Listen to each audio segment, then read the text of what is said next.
Hey guys, I am Pixel Dan, and today we are checking out the Star Wars Artist Series Kylo Ren 1/7 scale pre-painted model kit from the folks over at Kotobukiya. This, of course, is part of their Star Wars ArtFX series, and not that long ago, I took a look at the companion piece for this, which was the 1/7 scale Rey. So now we're going to take a look at Kylo Ren.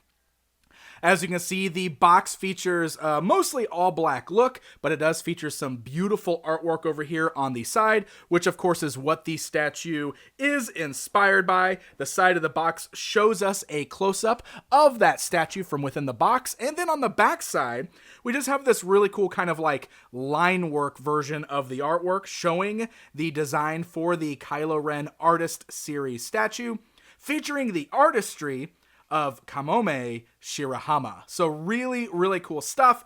Let's go ahead and get this box opened up and take a closer look at the statue within. Now, once you remove this from the packaging, you do have some minor assembly required. If you've ever picked up any of the Star Wars statues from Kotobukiya before, any of their ArtFX pieces, you probably already know exactly what to expect here, but I'm still going to go ahead and walk you guys through this just to make sure. So you can see that the legs do have the holes right there in the bottom of the feet, which should match up perfectly with this base. So just get those lined up and you lock it in place. Now this is a full PVC statue, so it's not resin. It's not something that you should have to worry about breaking, and everything does snap together nice and easy. So we got the feet on the base. You can see we do have a uniquely shaped peg up here on the top, which will fit the slot right there on the bottom of the torso. Sometimes you do have to give a nice firm press on this to really lock it in place, but that's really good because you can see it holds together very nicely. You don't have to worry about these falling apart or anything like that. I've always found these to assemble very snugly, which is really good. Each of the hands also has a unique shape on it, so there's only one way you can actually assemble the hands onto the arms there. The peg fits them perfectly in that one specific shape. We got the cloak. You can see there's two pegs underneath the cloak. Let me make sure you can see those there. Two pegs right there. And they got two holes right there over the shoulders, so we're going to get that lined up with those slots right there. Give a nice firm press to lock this on in place. There we go.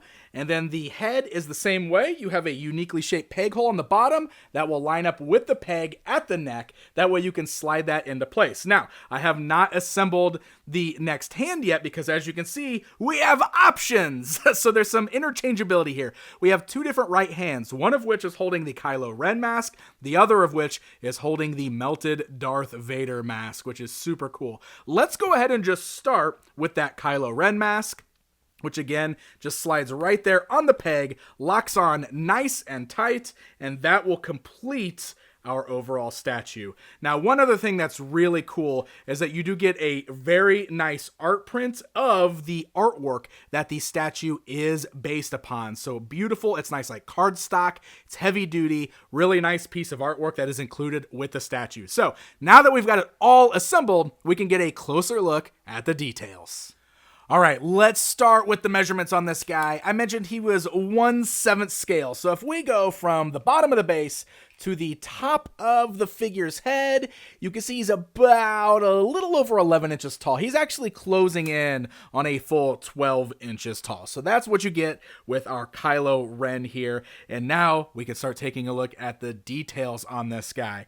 We want to start by looking at the head here. So the artist series, is inspired by different artists' interpretations of the characters. We definitely have a bit of an anime-like flair with Kylo Ren's face there, but you can see that the details are really excellent. The sculpt work and the paint work are very nice on this guy, giving him a really good illustrated look in 3D statue form. I like that quite a bit.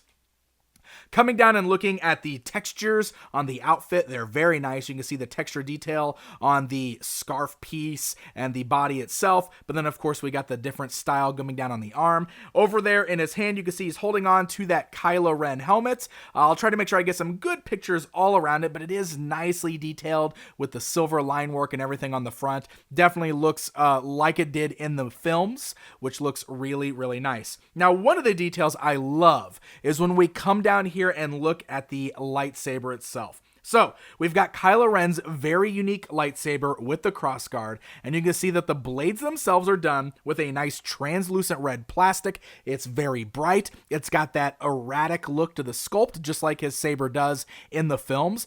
But the thing that I love the most is this very subtle kind of reddish brown color that is seen on the bottom portion of his robe and his hand, which gives off the effect of a red illumination glowing off of the lightsaber. It's such a subtle little piece of painted detail, but it looks incredibly impressive. And it really does a good job of looking like that saber is glowing and sort of reflecting off of his robes. You can even slightly see it on the ridging of the outer portion of his cloak that's sort of billowing out over here. I think that is awesome and just a really, really great detail that I absolutely love about this.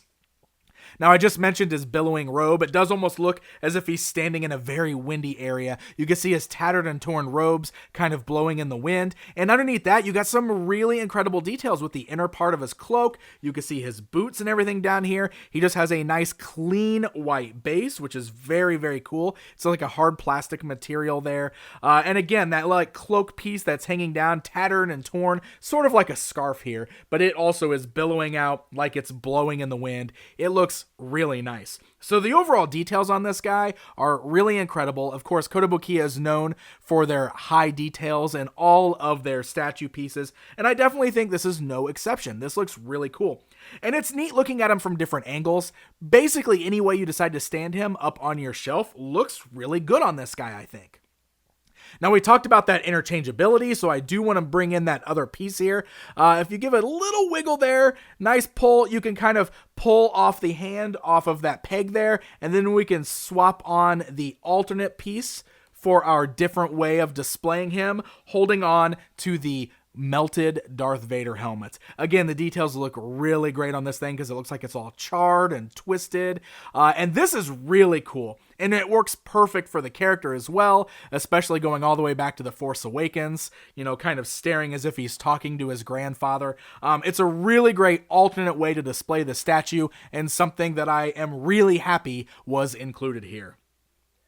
So when we were talking about the box, I mentioned his companion piece, which is a statue that I already took a look at in the same artist series, which is the ArtFX Rey Statue. So I want to get these two in here side by side so you can see what the two statues look like together. You can see that the artistic style is very similar between them, but of course we've got Rey kind of standing on that sandy motif there. She's got that like sand blasted look to her outfit, but still these look great standing on a shelf side by side, maybe on opposite ends of the shelf. So if you are a fan of these characters and these films, I think these are really nice collectible pieces that you may want to consider adding to your collection.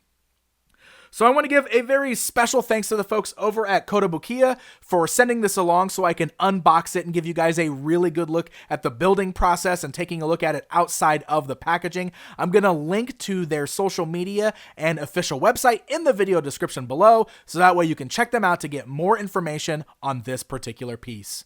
Guys, thank you so very much for watching this video. Leave me a comment, hit that like button, and don't forget to subscribe. Until next time, my friends.